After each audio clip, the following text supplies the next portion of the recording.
Hello, welcome. Thanks for listening to another episode of the Hangry Mexican. My guest today has been a production intern with ESPN at the Big West Conference. She's also been a video reporter for the OC Weekly.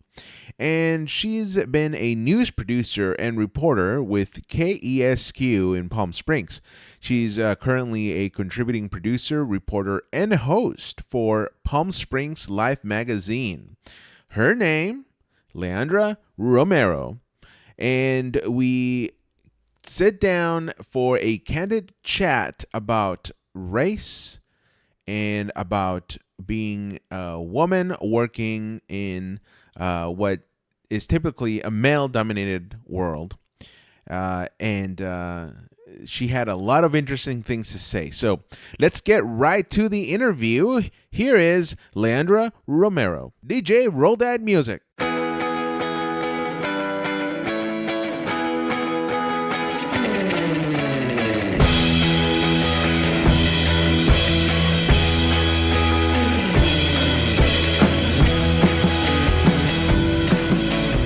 But this is your day off today and tomorrow? This is my day off, yeah.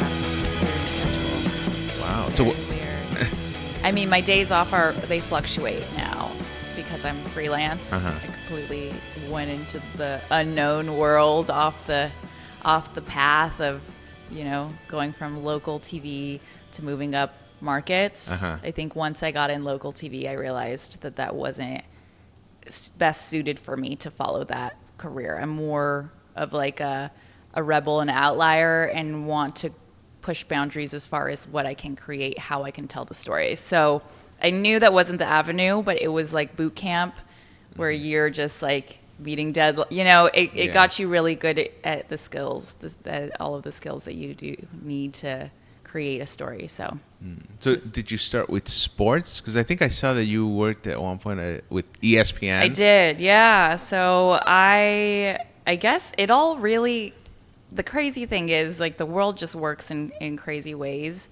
I always played sports, and really in high school kind of was like, I don't know what I want to do. My dad said, well, if you want to move out of New Mexico, you need to figure out how you're going to pay for that. So if volleyball's your ticket out, use it. And that kind of was what it was. I was not taking any emails for recruits because I was getting recruited to D2s. And as soon as he said, use that as like a ticket, I was like, oh, okay. Started the negotiating process and the recruiting process, and then wanted to live by the beach. Didn't want to waste a lot of money because I still was like, I don't know what I want to do. I don't have I'm not a singer, or the talent or the skills isn't really standing out here when I look at it at the time. So when I look back, I could see everything that led me to where I'm at now. But just started taking a writing class with a professor at the junior college, and started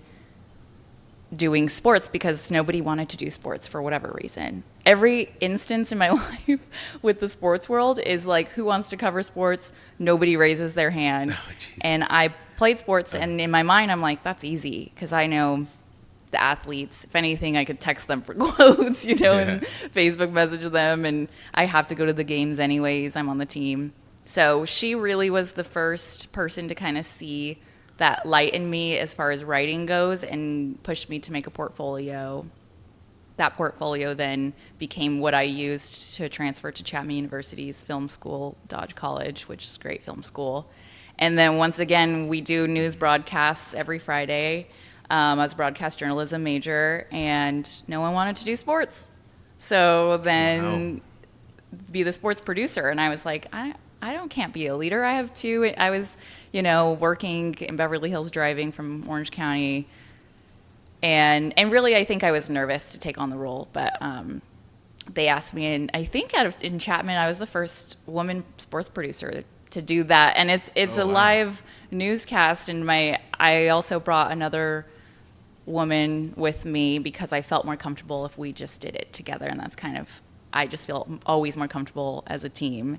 And she too was like, I don't think that I should be in this role. We both were like, we don't think we should be the sports producers that are having all the students give us their stories and deciding what we're going to do for our segments and things like that. But we both did it together.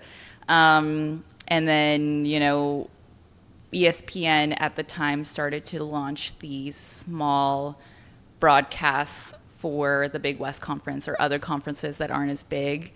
And they had a brilliant idea to use students, get them that experience, and have them put on these broadcasts. So we were the camera people. We were, working a small live truck. And so I was balancing that while also working with Fox Sports West and doing like the Ducks games and the Angels games and being in the live truck. So all behind the scenes, all learning just how you put on a broadcast, really. Were you still doing school at this time? Yeah, so I was balancing Wow. 2 internships, a job on the weekend, and also going to school full time, which was a lot. But I think a lot of people who probably have experienced something they're passionate about, it's really not too demanding when you're excited to be there in those rooms. Wow. Yeah. So when did you find time to sleep then? Well, and I guess too, like, I'm trying to think, because I think of college, I didn't really, I enjoy going out, but I don't think I was like at the parties or anything. That probably was because I was sleeping. So yeah, I think I balanced it where sports games are Friday nights or Saturday nights, the ones that we would cover.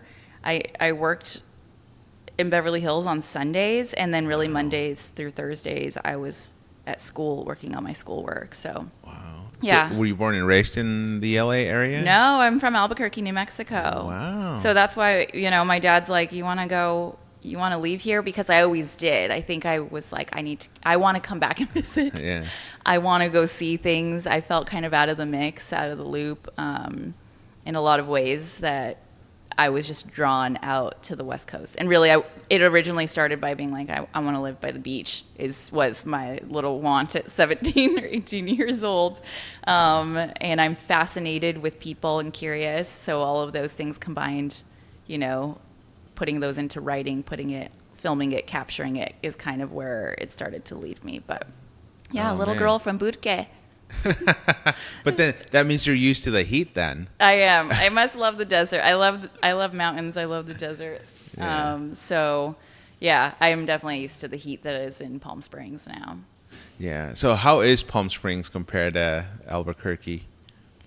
I think it's different because they've figured out how to bring tourism there and money there. And it's more of this, it's weird because it's like the 1%. And then there's also really, really poor communities, where it's just so polarized. But people go there to retire. They've made it this paradise, where I think Albuquerque has the same resources. They could completely do the same thing. But I think Palm Springs has more so, and I don't know, it's probably from old Hollywood and everybody, moves there eventually. Yeah. And really actually what I heard and found out is that when actors were filming out here during the 60s, 50s and 60s, they could only be a certain like radius around LA, whether that was like 2 hours away. So that's why their escape was Palm Springs. Oh, so that was interesting. kind of what started that. But Wow. Albuquerque doesn't have people rolling around in these Bentley. Like, it's not. Yeah. I think it's a little flashy in Palm Springs, where Albuquerque is, you're grounded, you're rooted in family. The culture is huge there. The Spaniards never really gave up New Mexico. So the Latino community, those are all the big leaders out there is Latinos, are Latinos. So. Wow. So did you feel like a sense of, I guess, responsibility or even proud of you doing sports, being a woman in sports, being a Latina that's a woman doing sports? How did that feel to you? Was the pressure on or what? Yeah, I think there were definitely moments where I realized that I'm the only person that looks like I do sitting in these rooms and at these tables. There was a time where I felt overwhelmed as far as being not the only woman, there are other women, but it's difficult for a young woman to navigate the world that's male dominated. And that is kind of why I was like, I think it'll be a tricky path for me to work as an intern up in sports, just because for me it was hard to differentiate, who's wanting to be a mentor and who's wanting to get dinner, like where is the boundary here?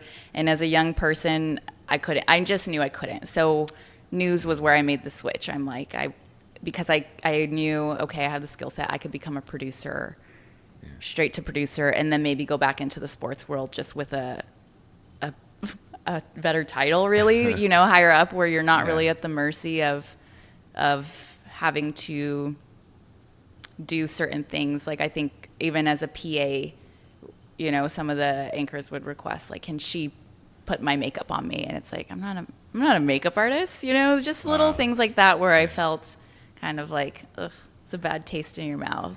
Wow. Yeah. So have you, up until this point, had you been on air at all? No. So that was my big, I was afraid of that.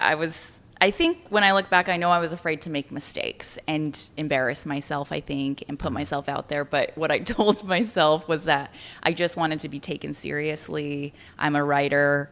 I'm a behind the scenes kind of girl. I think it's a control. I just know how I want things to look.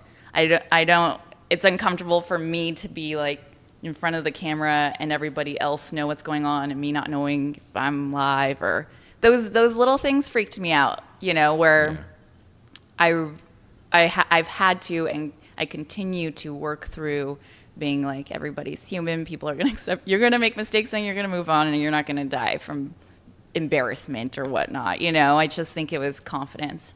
I think I lacked a lot of confidence, and I felt like I needed to know more and be trained more. And I had to know how the camera works, and I want to know how the audio works. And so I just needed that foundation so that I felt comfortable enough. Yeah. Were you surrounded by other Latinos during this time, or did you see a lot more people that didn't look like you that were working in the industry, the field that you were working in?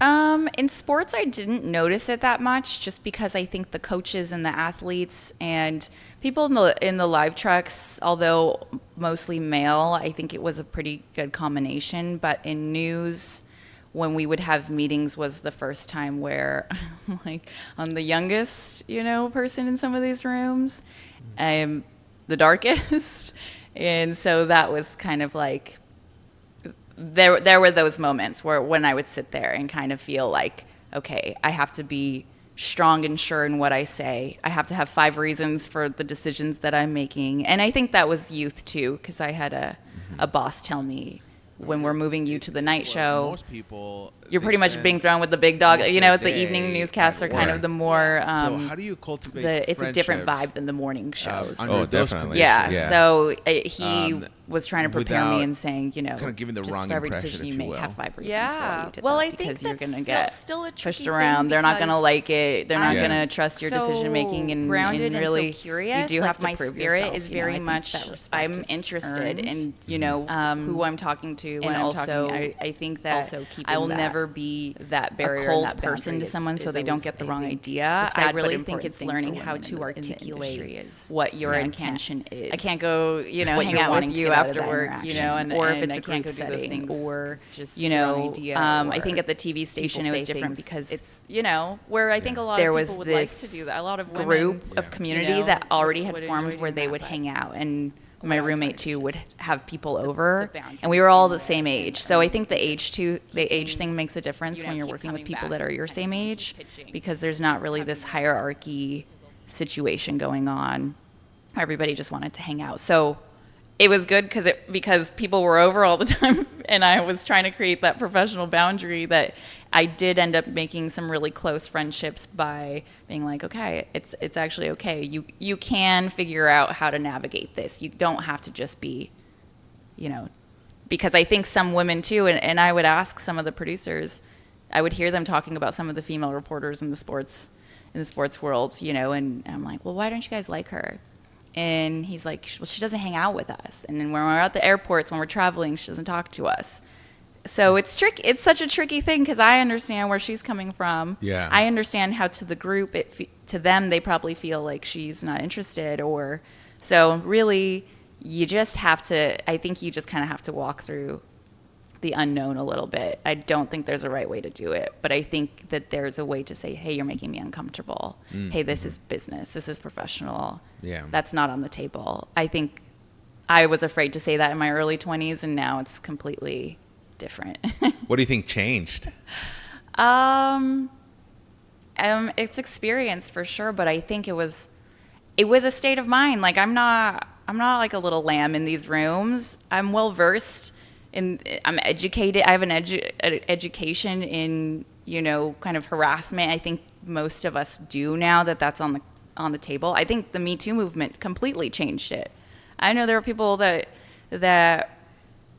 said they could see in their work culture, starting to just be mindful. And I've heard certain people or certain men say, you can't make those jokes anymore. So even though they're it's a weird way to put it, but they're aware. And that's the most important thing is like, yeah, you can't, because you're making a comment at my expense and you're not thinking about my experience right now. So yeah.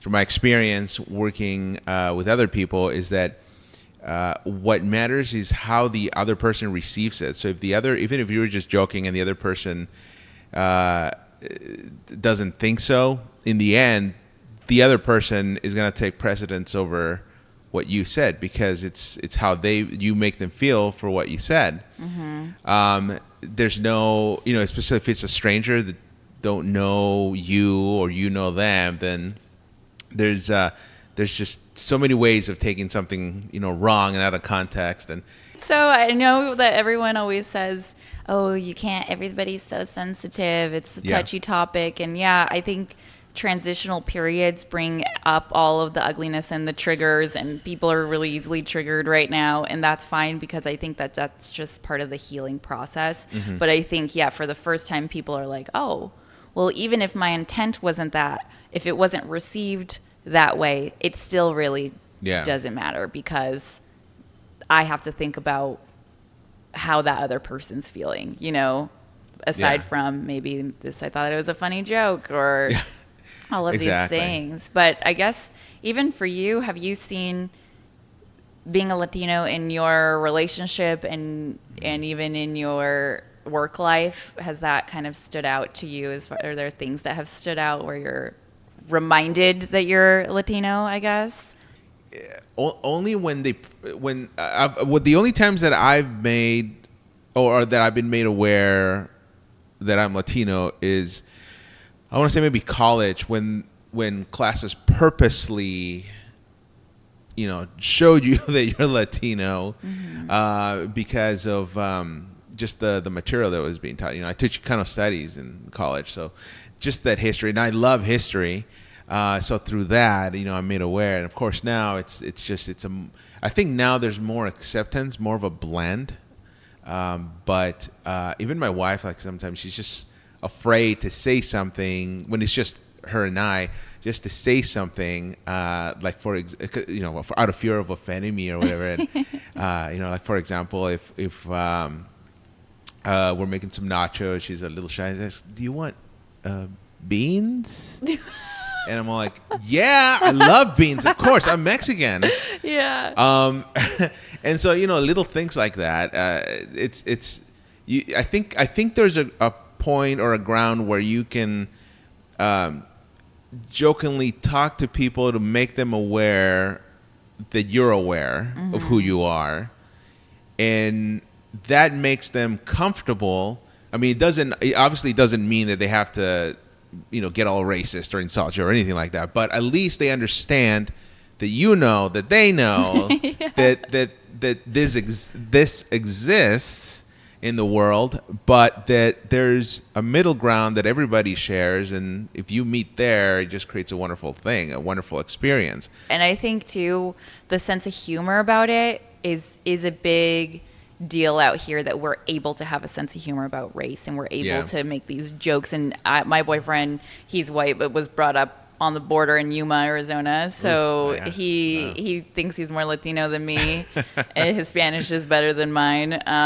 But really, we're able to joke about that. Where when I visited, places in the South and things, there's not really a sense of humor. There's not really like a space to make those jokes yet, because it is a very serious thing still out there. So really, when I came back out here after that trip, I just realized, wow, it is good to talk about. It's good because we're different cultures. We're just different tribes, really, and we all have our own belief systems and foods we eat, and that's really cool to talk about and to share and to be proud of. So I think it's good to be able to joke, the fiery temper, the sassy, I think all of those things, like that's completely, that's funny. Exactly. I think you're right. There has to be a space there for you to just joke around with the understanding that you're driving the conversation forward to be more positive. Yeah. Because I think that's ultimately what's going to have to take to heal all wounds that are currently present. Oh, man. Yeah, I agree. And I think there's just so much room for more voices and more stories and more, because that's what I really think stories do, is kind of humanize and spread awareness, where once people relate to somebody else, that's when they're like, oh, we're actually way more the same than we are different. We look different, we may speak differently, but really the wants and needs to protect our families, to grow as human beings, to put food on the table. It's really, we're all very much the same. And I think the more people could see that, the more accepting they would be, even if at first people rub you the wrong way, or you don't get why they do that, or, those types of things, where it's like 80% we're mostly the same. We mostly want the same things, I think, in different ways. But that's kind of what my new want and feeling of purpose is realizing that I've had great opportunities and different avenues that have opened up to me, that as a Latina, I think it is important to recognize that, and to also give voice and shine light on certain people in the community, artists, the culture, things like that, and create that, group where it's not just me sitting at the table where, hey, or we're looking for an intern, do you know somebody? It's like, oh, I know a lot of young women looking for these opportunities. Pull them forward, recommend them, because that's how I've gotten all of my jobs, have been mostly referral. She's great, we worked with her, or good friends, or things like that. It's like we have to keep kind of pulling each other forward. Yeah. Well, and how has that upbringing and that understanding, growing up in a world that's mostly dominated, or in an industry also mostly dominated by males, usually by white males. How has that molded you into the storyteller that you are? How has that inspired the type of storytelling that you do? I think it's because I have the perspective of maybe the underdog, but not necessarily an underdog wanting to rise to the top. It's more of like, I can understand the underdog. I can understand the hustle. Both my parents are very hardworking people. We all, that work ethic is all the same, but just really every experience I've gone through, whether it was the worst or the best, is like, now I have that understanding of what that feels like. So therefore I can talk to somebody about it and really help them tell their story from their own perspective, And I think too, that's kind of the most important part, is it's not that people are purposely leaving out stories of people.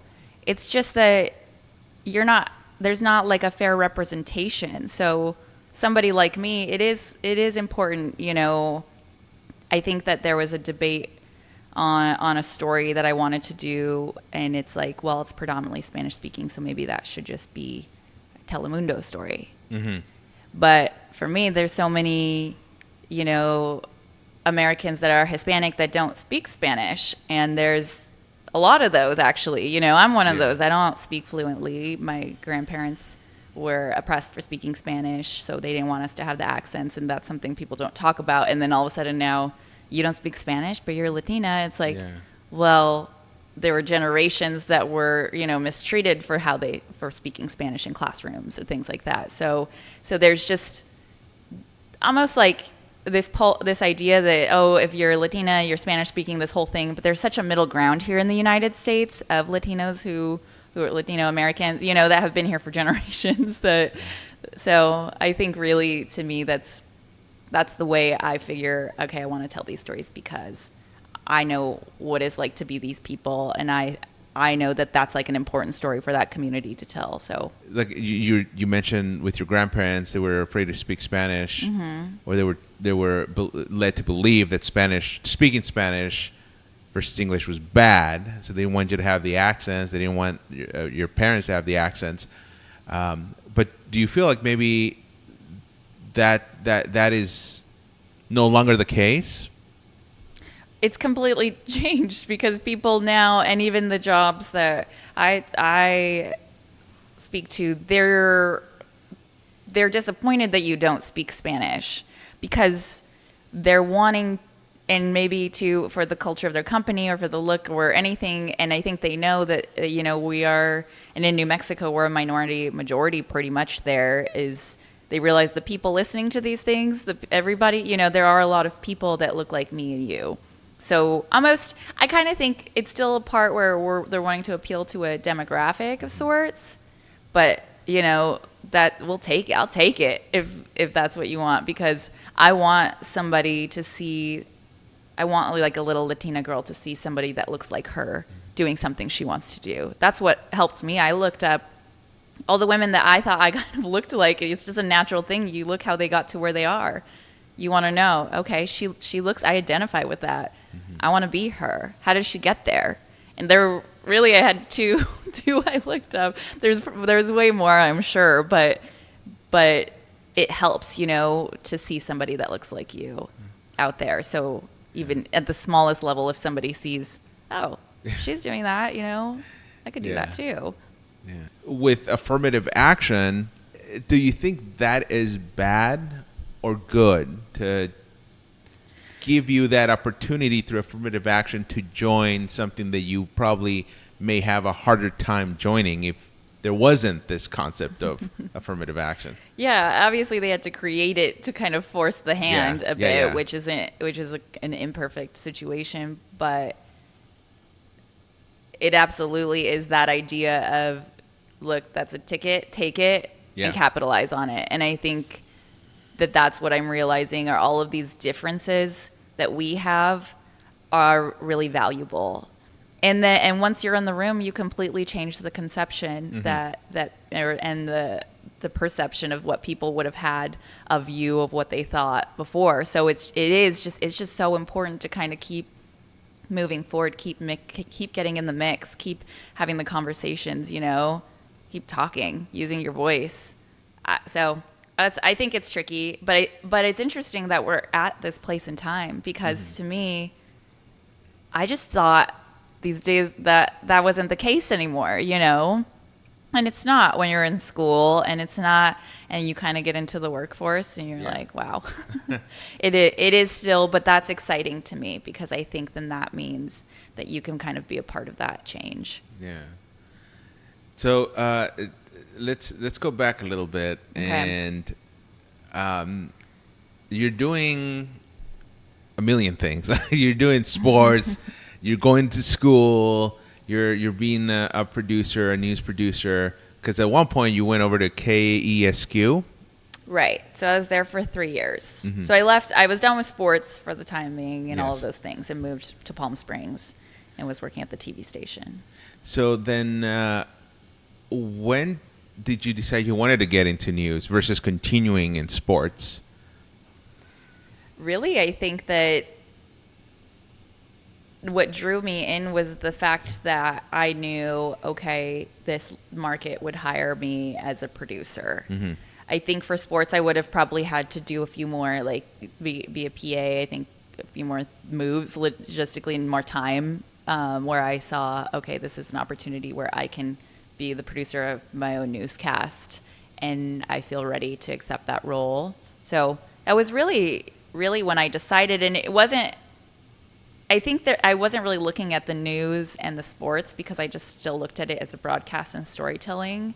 I did always have this idea of I wanted to be, a hard news journalist, and sports broadcasts to me are really exciting, but ultimately the way that they're built is kind of like you do the same thing over and over. The broadcasts are the same, even though the game circumstances change. But ultimately, I think I just wanted to see what news. And I think that's kind of always going to be the case for me, where I like this and then I want to do this and I want to do that. I think it just is more of like a wide array of options than I'm just seeing, okay, I'll stick to sports and work that way. I'll do this. I think there's a way to bounce back and forth, And so after you left news, where did you go next? Okay, so that was the interesting part for me, because I really didn't have a plan. I knew I needed time. I just needed time to figure out some things, just because, a lot of people, you start working at 15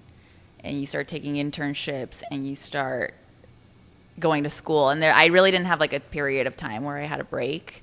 So I felt kind of like, okay, I can do that right now. And my mom is always my support system, because I'm like, Mom, is this okay? Can I do it? She's like, take the time, utilize it, enjoy it, figure out what you want. And I think healing too from the news stories. We have such a crazy news cycle. In my time as a producer, there was the San Bernardino terror attack. There was the Las Vegas massacre. I think that there were just so many terror attacks that I couldn't. It started to weigh heavily on me. So I needed to remove those boulders and really to get therapy on and talk about these things, that when you're in the business, it's just on to the next day, on to the next news cycle. So I would be lying, if I didn't mention that was a big part of me saying, okay, I need to hit the reset button. But once again, like, avenues start to open up in weird ways. The universe works in weird ways. So I started working for some magazines out in Palm Springs, focusing on art and culture. It was that I was excited, because I'm like, okay, this is happy news. This I can handle, I can bear, I can write while I work on myself for a little bit, work on my inner self. So that was kind of that period of just deciding I just kind of need a break, but I'll balance a few things and see where the doors open up. Wow. Where do you think you want to go next? Do you want to stay doing what you're doing, or, just maybe the ability to tell more stories, maybe grow from that, or do you want to do something completely different next? I think all of a sudden the world has become completely unlimited in my mind. I think I had this big transitional period where, yes, it's hard, it's dark. I think that there was a lot of uncertainty, and I think everybody's like, you're going to be okay, especially for someone like me who I did feel validated by working in news. I did feel like, okay, I'm doing something. To not do something is really scary. To be like, but I need this for my sanity to take this time. So all of a sudden, all of these kind of opportunities have started opening up, and which is cool, because in school they were broken down into these 3 categories. So it was film, narrative, television, scripted, storytelling, documentary, and then news. So those 3 worlds have kind of open back up as far as meeting mentors and people who are doing those things, and seeing, mostly now I'm meeting people that build teams. So that's kind of like the new experience for me, are people that are saying, hey, I see this skill set in you. Would you want to be a part of my team? And so that we could carry this vision forward, is kind of the essence of all of these encounters. And so actually the thing of my own that I'm building, other than being a part of other people's visions and teams, which I guess I can't really talk about until they're actually out there, which I would love to talk to you again once they are. Yeah, definitely. But I'm creating a group of women across the country, and we're journalists, producers. Some people are still in the business, some people aren't, but I'm kind of creating a space for us to be able to go out and share the stories that we think are captivating, important to tell. So almost this, instead of having to go under like a corporate category or a brand, we're creating our own place that we can all do that together. So that's kind of the new thing that we're all putting together and we're all working towards, and it's really, really cool and fulfilling. Wow. Man, you've definitely come a long way. Would you say that growing up, were you a shy kid? You know what's funny is I wasn't when I was younger, because my mom always took us to auditions and things like that. She was a stage mom. She was great, but we were always doing I was very outspoken, and then once I hit that awkward phase, I had a camera. I always got cameras for every significant birthday of mine, which is like an underlying theme in my life that I can look back now and be like, oh, it has been there the whole time. I just didn't see it. But I remember the first time I saw myself on camera, I was like, oh my gosh, that's how I look. I was so, startled and just kind of like, and I became really a shy person and an introvert. So really from that awkward stage till 18, I was really quiet. Like people couldn't talk to me. And even, some people would be like, oh, she's just really shy. And I was petrified to, I think I just was so awkward. Wow. And I moved schools a lot, and I was always the new girl. And so it's been a coming of finding that voice again, of finding the confidence again. It wasn't just. So now you're not in the same spot. Now you're more, outgoing, and would you say you're still shy or not anymore? I think I'm still an introvert. I think that I am shy, but I think that I feel like the other person's experience is more important than mine as far as making them comfortable. So I know to make people comfortable, you ask questions about them, you engage them. There's always things that you can, talk about that someone else gets excited to talk about. So if anything, I just almost developed a skill set to be able to combat this fear. And I don't really I guess asking someone else about themselves means that it takes the light off of you, so you're not talking about yourself. So yeah, I think I had to be an introvert and take it all in and almost just be a set of eyes instead of talking my whole life. Yeah. I think has helped me understand on film how to capture something and how it looks, and I like the aesthetic of things. I like that whole deal. So yeah, I think you're a lot like me. Really? Were you really shy when you were younger? Yeah. I was one of the experiences I remember vividly was our car broke down. We were driving to Mexico from California to Mexico, and we were crossing Arizona, and I think it broke down near Phoenix, and we ended up going into town while the car was getting fixed. My dad and I went into this restaurant. I must have been like, I don't know, 8, maybe 6. I don't know. But I knew it was in the almost the puberty phase. So we go into this restaurant, and I see this woman that I thought was really beautiful. And so I completely shut down. I couldn't eat. I was paralyzed. I was frozen. And my dad finally realized what was going on. He says, all right, well, let's go. And so he said, let's get out of here? Yeah. He didn't say go talk to her? No.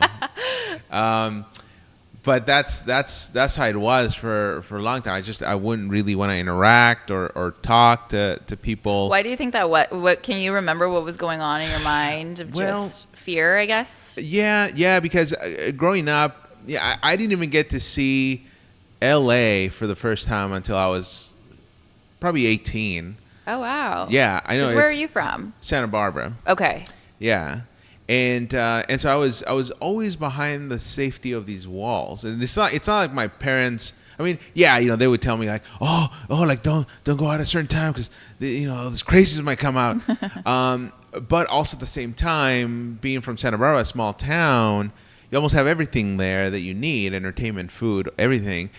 But the values there, everything there is a little bit more confined than it is when you get to LA and you let everything loose. And so now you get this plethora of cultures where in Santa Barbara, it's you only see like maybe 2. I mean, the dominant one is the Latino, the Mexican culture. They even have Old Spanish Days that's coming up. Mm-hmm. It's every year, like the end of July and early first week of August, just to celebrate the Spanish heritage, Mexican heritage of the town. And so I was just confined to these walls of that city. So I think that probably contributed to me being shy. And then, of course, at home, coming from a Mexican family, and I'm first generation. Oh, you are? Yeah. So having that type of lifestyle also didn't help much. And it wasn't until really when I got into doing news where I was forced to go out and talk to people, and my job depended on it, that I kind of broke that spell that was over me. Because what did you realize when you were talking to people? I realized that the worst thing they could say to me was, "No, I don't want to talk," and then you just move on. Yeah. and so once I got over that fear, because you're right. I think most of it was fear. Once I got over that hump, I realized, it's everybody is like us. I mean, and I think once I realized that, and it was all thanks to, I think, just being in the news industry, being forced to get out of that comfort zone. I kind of feel like I can do anything now. Absolutely. Look at you. You have your own podcast now.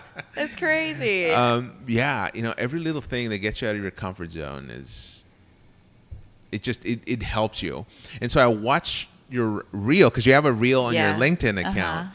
And I watched it, and I was like, whoa, man, she's a natural. Really? So, yeah. Thank you. That means a lot to me, because it still is definitely something, like I said, that I have to work through, and I have a support group for that, that I call and I say, hey, I'm nervous for this. This scares me. But you really can't move forward unless you're doing things that scare you. Otherwise, you're going to be in a mundane situation that you're constantly being like, I want, because the want was always there to do more. But in my mind, I'm like, I can never do that. I can never stand up on a stage and speak in front of a bunch of people. I don't even really like doing that in front of 10 people. But you learn to work past it. And like you said, I think if you look at everybody, I mean, they say to picture everybody in their underwear, which in a sense is the idea. It's this vulnerability thing of like picture everybody like you sitting in the room. It's all me in there, and the worst critic is myself. Yes. So it's just kind of mostly looking at the room differently and looking at people differently. But man, it's tough. There's no doubting it. There's, you'll lose sleep when you're nervous. You're going to get nervous about things. Yeah. I think people don't really talk about that. It seems like when you see everybody, it's like, wow, why is that so easy for that person? Yeah. And this is so hard for me. Like even doing this podcast, I don't have a producer that gets the bookings or anything. It's all me. But even the podcast, I've never have reached out to people that I didn't know to, like in this case, be a guest on my podcast. Yeah. Like this is the first time that we see each other face to face. It is. And so I think in my older year or my younger years, that fear of even talking to somebody, contacting somebody for something like being a guest on the podcast would have been really hard for me to do, because I would feel that if I didn't know that person, if I had no connection to that person, maybe they weren't gonna like me, maybe they're gonna say no. But like I said, like the worst thing is somebody can tell you is, no, it's all right. I don't want to be interviewed, which I've had so many of them. With this podcast? No, not for this podcast, but just like through my career. Yeah, and news is like it's different. Yeah, exactly. With this podcast, it's just kind of giving me a chance to meet people that I normally wouldn't meet, that I would think, oh, they're not going to be interested. It's just little old me, a little old podcast. It's probably worthless to them. They don't know. They don't want. But, I come to find that I think 99% of the people that you end up talking to, whether you're doing a podcast, whether you're doing news, whether you're working any job out there, they will like you and they will say yes. They will be your friend and hang out with you and talk to you and say hi. It's just that fear that you have to get over. Completely. Do you still feel that sometimes when you are reaching out to people to book? Are you still like a little bit like, oh, I don't? Is that the least favorite part of the deal? If they're older and I feel like they have way more experience than I could ever think it'd be possible for me to have, then that's when I feel a little intimidated. I know that the knowledge that they have is going to be valuable, but just the fact that they're just older than me, that I feel like they've been doing news for like 4 decades, for example. It's a little intimidating still. Even though we're doing the same, we're in the same industry. Some have retired, of course, and some have just moved on to other things. But just that hump, I still got to get over. The ones with all of the golden nuggets of information. Exactly. But I think that's how you know you're moving in the right direction, though, is if it scares you a little bit. I think it kind of does have to scare you a little bit. Yeah. And you will think of every way, at least I do, to get out of things that scare me. And I think it's just a natural instinct. And that's why it's important to have friends or family you call that say, there's no reason why you shouldn't do this. There's no reason why you shouldn't say yes to this. Yeah. So that's been really helpful for me. And I think really the most vulnerable thing is what you've done is had a vision of something. You created this yourself. It's not like you're working for a company doing this as a job. I think that's even scarier to say, hey, this is my project I'm working on. Do you want to be a part of it? And talk to me and set aside time. I think that's such a vulnerable, but I think the reward, I don't know, you probably do know the reward is far better than the risk that you took originally. Oh yeah, exactly. I mean, even like this podcast, I don't get paid for it. It's a labor of love. But I feel that there's a lot of people out there that have nuggets of knowledge that can help other people. Because I was in the situation that if I hadn't been given a chance to do something, I wouldn't have excelled in it.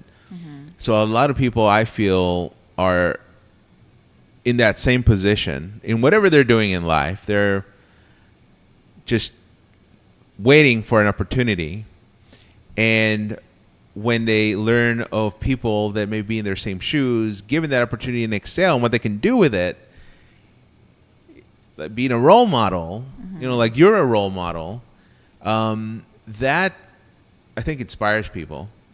And so those are the people that I want to talk to and get to know and have on this podcast. But out of everything that you've done, all the experiences that you've lived, I'm sure you've probably picked up a few pet peeves along the way. Pet peeves. Yeah. What are your pet peeves? As far as with work, like working, like work and life, it can be more than one, of course, but just in general, what kind of annoys you about just life in general? Life in general.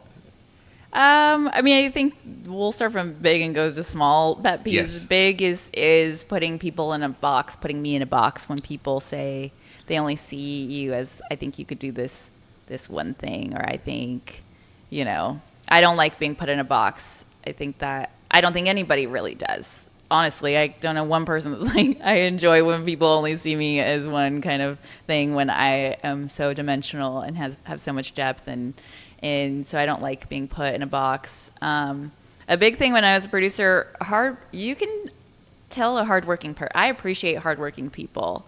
I get it. If you can find a quick, efficient way to do it, do it. I firmly believe in that. Like if it comes off, I think that could be a bit of laziness, but sometimes that laziness helps because you're like, actually, you could do it way faster this way.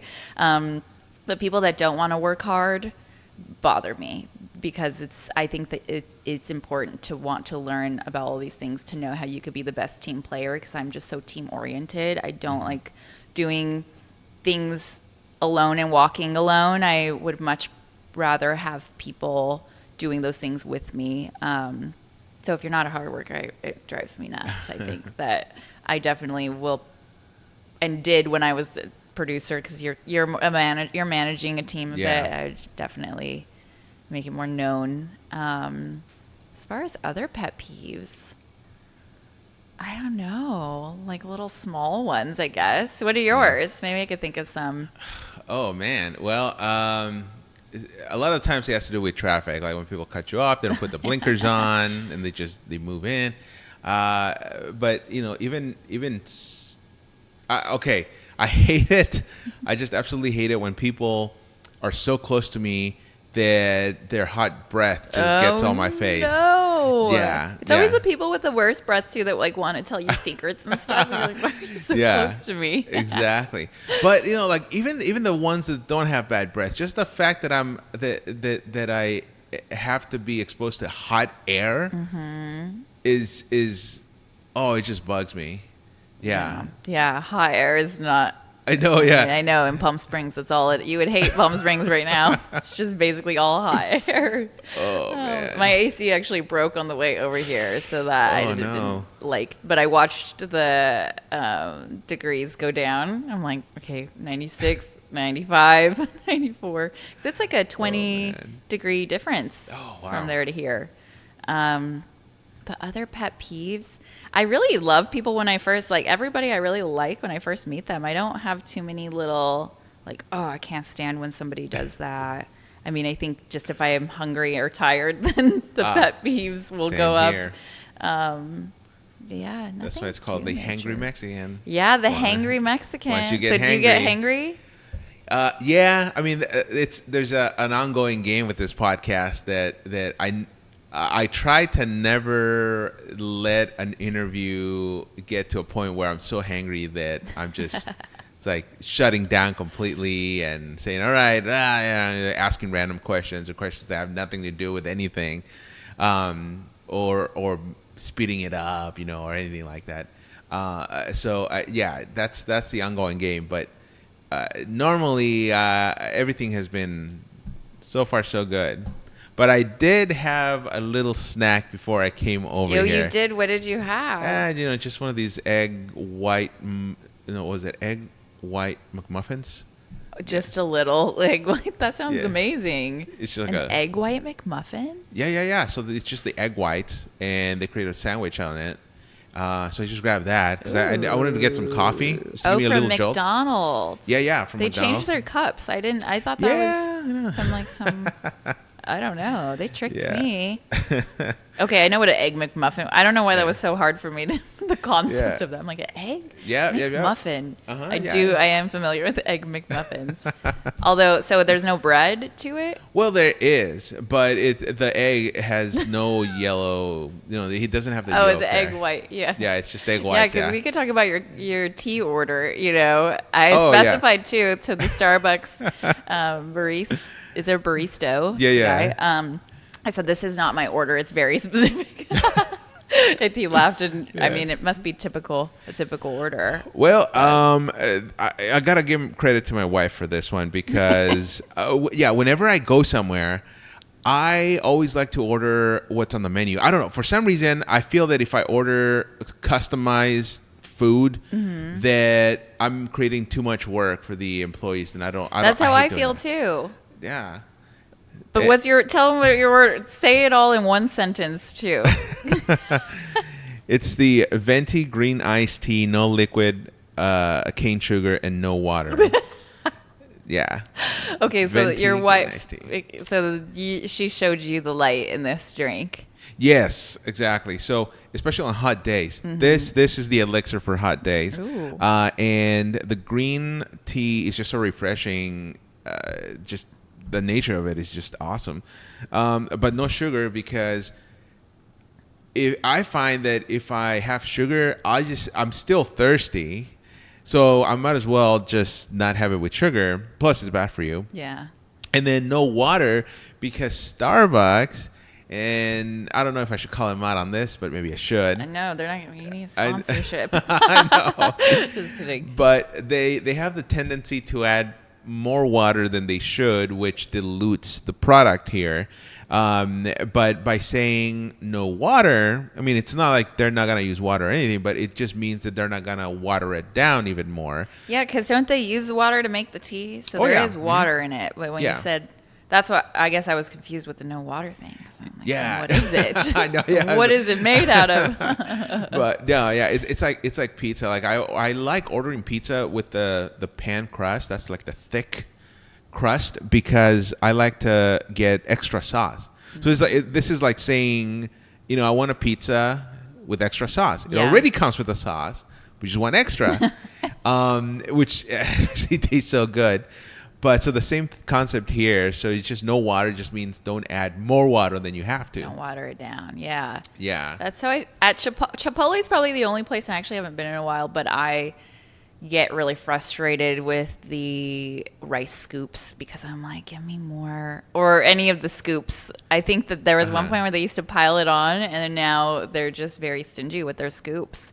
So I usually ask for more, but I kind of hate having to ask for more just because I'm the kind of girl, like, if you brought me the wrong plate of food, I would probably just still eat it and not say anything if it looked Oh man, you see, you are like decent. me. Yeah, are you? Yeah, I do this. Yeah, it's, as long as it's food, if it's yeah, tasty. and it looks good. Okay, I could deal. Yeah. Whatever. Yeah, especially if it's a dish that's more expensive than what I ordered originally. I was like, all right, yeah, sure. Yeah, you're like. Hey. But yeah, like my wife, man, she's crazy when she orders stuff on the menu because, well, especially beverages, she has just a way to customize things that are to me, I was like, oh man, like, okay, that sounds good. The way you did it, I don't think I can do it. It's just too many words. It is a lot of work. It's hard to remember first and foremost. Well, like even this, I had to text her because Oh, you did? Yeah, for this venti drink because I like the drink, but I couldn't remember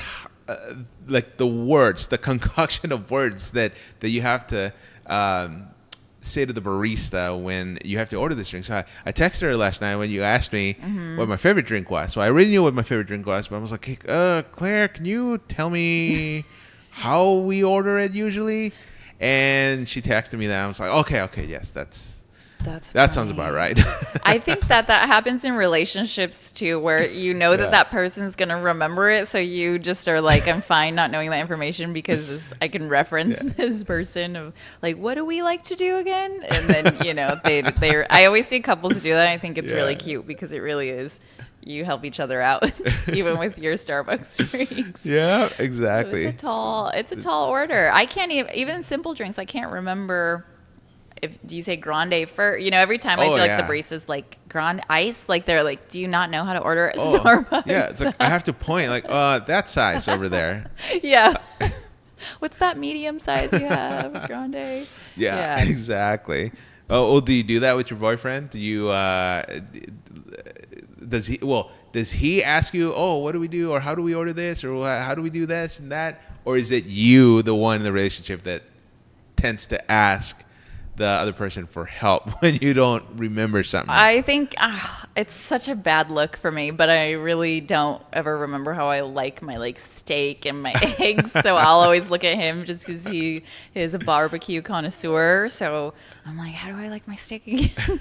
It's like, you're a grown woman. Don't you know how you like your steak? So I'll ask him for things. I think I'm more so where he has no problem. I don't think he looks to me to be like, what do we do in that situation? I always feel more. And my sister, who we're at her apartment in LA since I live in Palm Springs, but she was always like looking out for me. I was always the younger sister, kind of the wild child kid.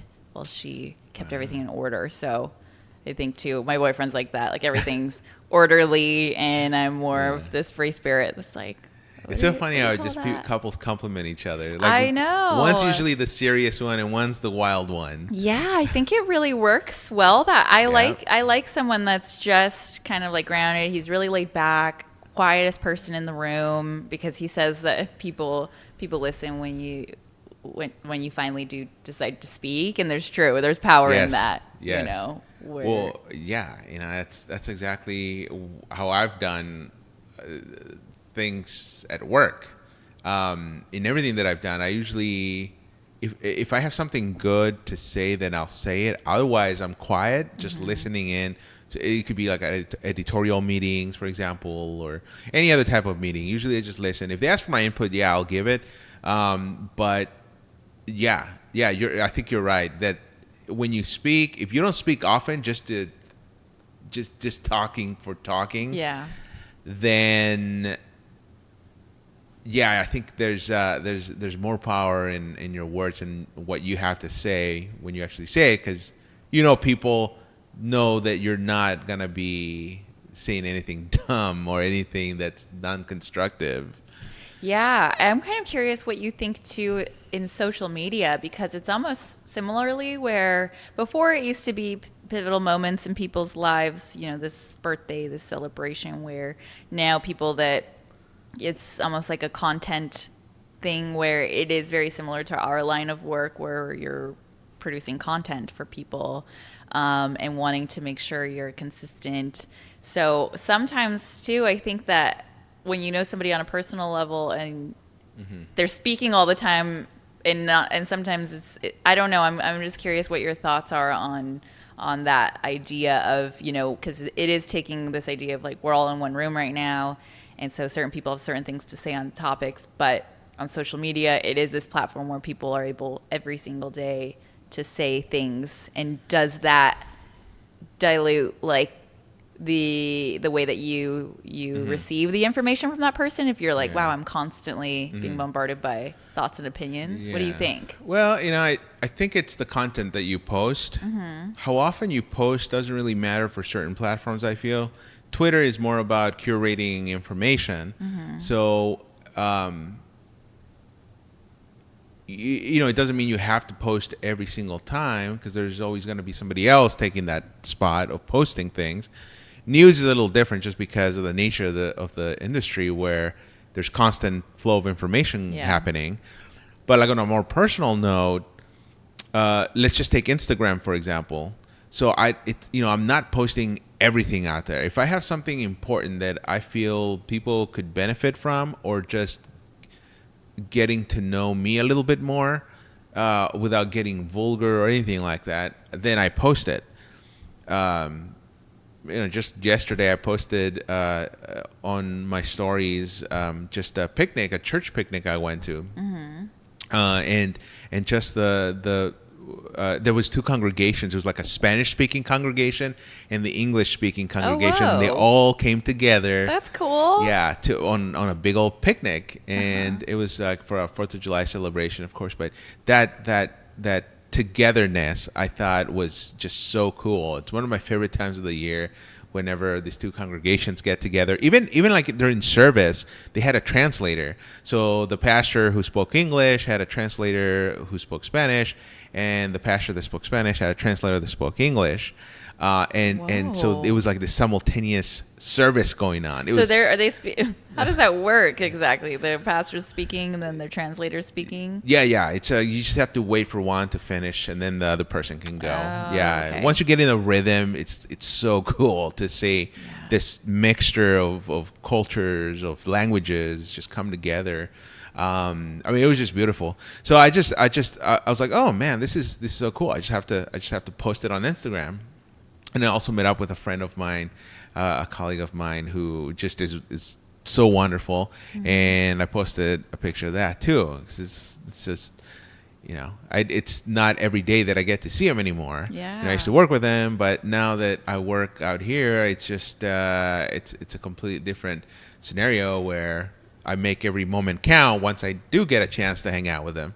So, click and post on Instagram. Yeah. But, I'm not posting every little second of every minute of every hour things that I need. I see a lot of people that are just walking down the street, just pointing the camera at themselves and doing some, what do they call them? Like boomerangs. That I was like, well, why would they do that? Like, what am I getting out of this boomerang? Is there something I'm supposed to be looking for? Like, I understand if like maybe it's a new business opening, for example. Like, oh, cool, all right, yeah, I want to go check that out. But if it's just somebody being a little silly, it's them, yes. But like for me, the way that I see things, I want to be able to get something out of it. So then that's how I tackle social media. From that, I come at it from that angle. Of if I want to post something, I want people to benefit from it somehow, in some shape or form. Have you ever taken a social media hiatus? Oh yeah, every single time I go to New Hampshire, we go in the remote areas, the rural areas, and there's barely any signal or reception out there. So normally I just turn off my phone and let it be. And one time also when I went to Disneyland, I forgot my my phone back in the car, and my friend who I was with asked me, "Oh, well, we should go back and get it." I'm like, "Nah, it's all right." So I just left it. We were there the entire day, so I was there without my phone for the entire day, and it felt so good. It does, Felt doesn't so it? good. Don't you feel free? Yes. I think that it's necessary to do a cleanse every once in a while.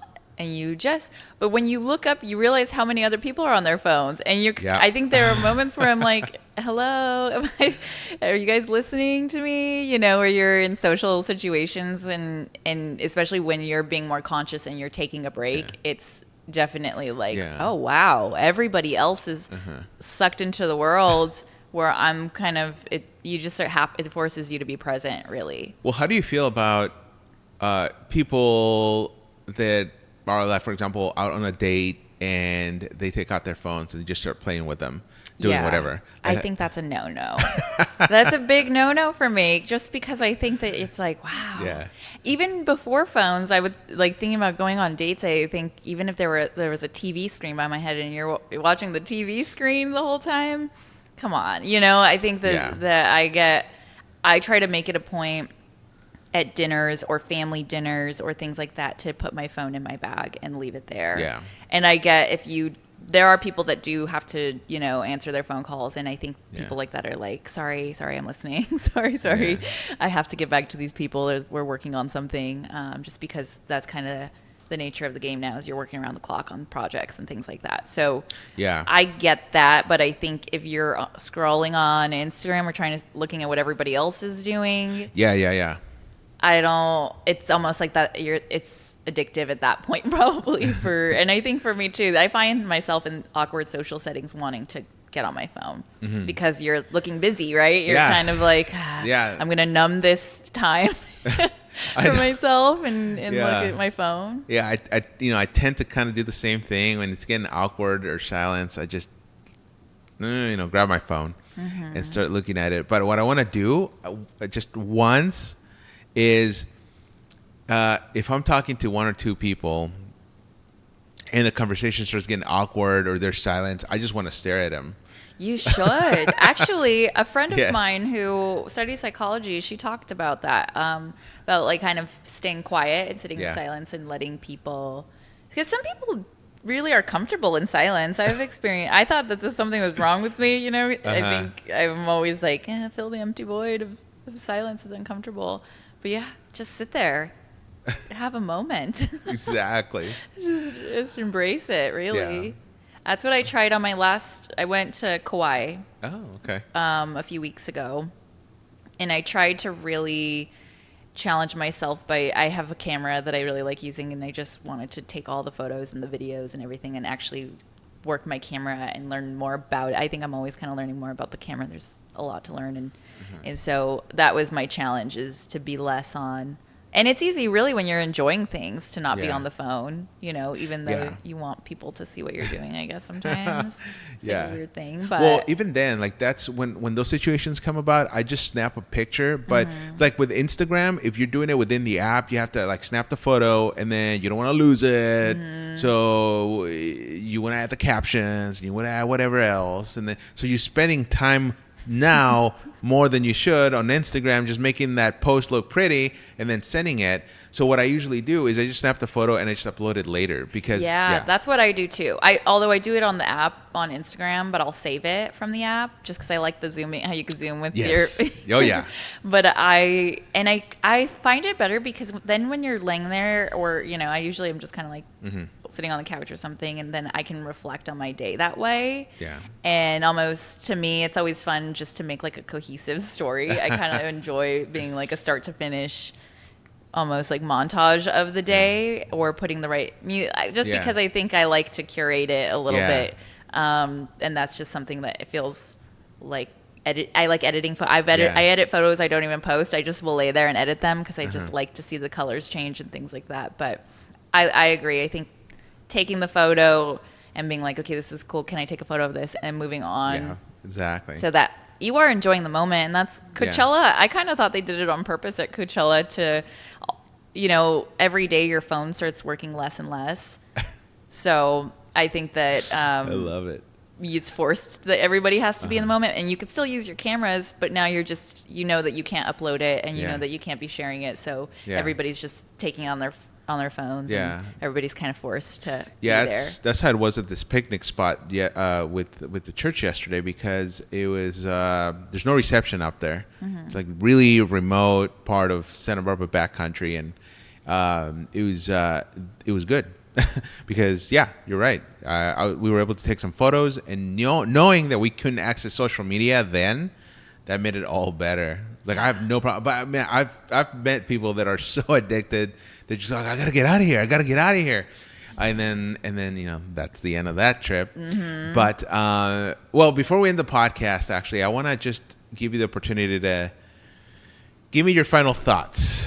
It can be something positive you want to leave the listeners with. It can be something about you. Just anything, any final thoughts that you have, looking back on your life, your career, anything. Well, I really like what we spoke about, all the different avenues. And I think really, if there's anything that I'm going through right now and that I would want to share, is just that unlimited way of thinking. And I think that once you do start doing that, you start meeting other people that are thinking similarly to you, and really deciding to kind of go for what you want, and trusting even when there's no evidence that it'll be received well or anything like that. I think that if you're vulnerable, there's just so much that you can gain from that. Really, like, the risk is worth the reward. So step out of the comfort zone. I will continue to do that as well. And really, I think for me, my message is always just keep going.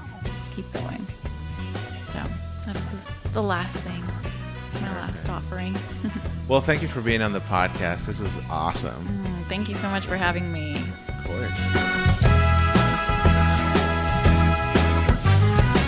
And again, that was my guest, Leandra Romero, and she's very smart, witty, funny. That was just an interesting chat, and we just barely scratched the surface. So I'll have to have her on again. All right. Well, if you like this episode and you love the podcast, please rate it and comment on it. Tell your family and your friends. The word of mouth is the best way to get more ears listening to this podcast. The Hangry Mexican is everywhere where podcasts are. That includes Stitcher, Spotify, Apple, Google. And if you have any comments or questions, be sure to email hangrymexicanpodcast@gmail.com. I would love to hear some of your comments and questions, and feature them in future episodes. All right, well, until next time, good night and good luck.